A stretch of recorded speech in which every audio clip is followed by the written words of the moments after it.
ભરૂચ શહેરના ward number 8માં આવેલા new Anandnagar સોસાયટીથી આલી તળાવ વિસ્તારમાં જતા રસ્તાની હાલત ખૂબ જ દયનીય બની ગઈ છે। રસ્તા ઉપર ઠેર ઠેર ખાડાઓ, તૂટેલા નાળા અને ગંદકી રહેવાસીઓ માટે ભયાનક સમસ્યા બની છે।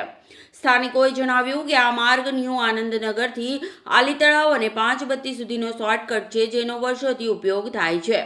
2013-14માં પાલિકા દ્વારા લોકોના સુખાકારી માટે શોર્ટકટ રસ્તા તરીકે ખાડી પર 2 લાખના ખર્ચે નાળું બનાવવામાં આવ્યું હતું, પરંતુ સમયાંતરે જાળવણી ન થવાથી આજે નાળું બેસી જવા પામ્યું છે।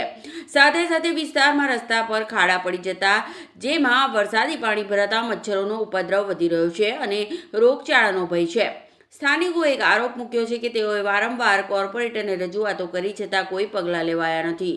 રહેવાસીઓની તાત્કાલિક માંગ છે કે નાળા અને રસ્તાની મરામત થઈ રસ્તો બનાવવામાં આવે। હું મધુબેન વસાવા આલી માટરિયા તળાવ પરથી હું બોલું છું।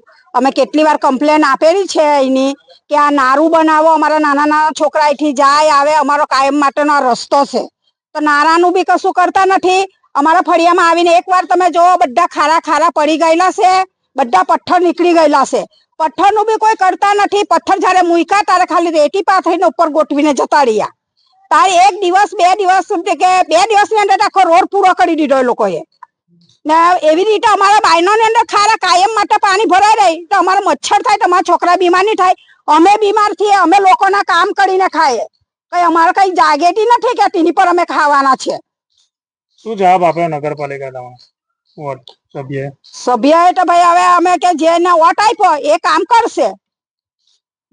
કોને વોટ આપેલો?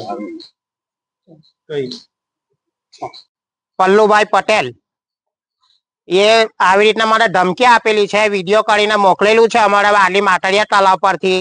તો આવી રીતના મને ધમકી આપી કે તમને પોલીસ સ્ટેશનમાં ખેંચી જવાના, પૂરી દેવા, બીજી ફેરી જો તમને આવી રીતના વિડીયો મોકલશો તો। આ ગંડાળાને બી કમ્પ્લેન આપેલી છે, તૂટી ગયેલું છે, પીપળો નામી ગયેલો તેનું કમ્પ્લેન આપેલી છે, આંગણવાડીની કમ્પ્લેન આપેલી છે, કિચડ કિચડ આંગણવાડીમાં બી છે, કેવી રીતના છોકરાઓ જાય બધા આવી રહીને ગંડાળા નીચે પડી જાય તે કોઈ કમ્પ્લેન સાંભળવા માંગતા નથી અમારી પાસે। કોઈ એક જવાબ આલતા નહીં ને પલ્લુભાઈ ખુલ્લો આવીને ફોન પર મને ધમકી આપી કે તારો ફોન નંબર છે ને હવે બીજી ફેરી કમ્પ્લેન મોકલે તો તને જેલમાં પૂરી દઈશ, મેં એવું કીધું મને ખુલ્લ શબ્દ। અમે આવી રીતના ધમકી આપી મને કે હવે તમે આવી રીતના વિડીયો મોકલતા નહીં। તો કેમ બનાવ કામ કરવાનું નામ કેમ પાડે? એ કામ કરવાનો હવે હું કે હું નહીં તે હવે ખબર નહીં, પણ આવી રીતના મને ધમકી આલી કે આવી રીતના બીજી ફેરી વિડીયો મોકલતા નહીં તમે।